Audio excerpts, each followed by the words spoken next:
Ассалаумағалейкум, құрметті қымбаттылар. Ең соңғы жаңалықтарды алғашқылардың қатарында білгіңіз келсе, бейне астындағы лайк және подписация таңбаларын басып, біздің арнамызға жазылуды ұмытпаңыз. Егер сіз жазылған болсаңыз, онда біз бастадық. Атырауда 2 айда жол апатынан 20 адам көз жұмған. Атырау облысында соңғы 2 айда 4 жол апатынан 20 адам мерт болған, деп хабарлайды бақ.кз.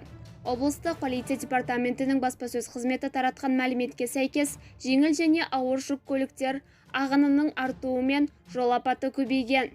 Атырау облысындағы республикалық жолдарда соңғы 2 айда 4 ірі жол көлік оқиғасы тіркелді. Жол апатынан 20 адам қаза тапты. Жол көлік оқиғаларының басты себебі жүргізушілердің жол жүру ережесін сақтамауы, қарсы бағытқа шығу, жылдамдықты асыру.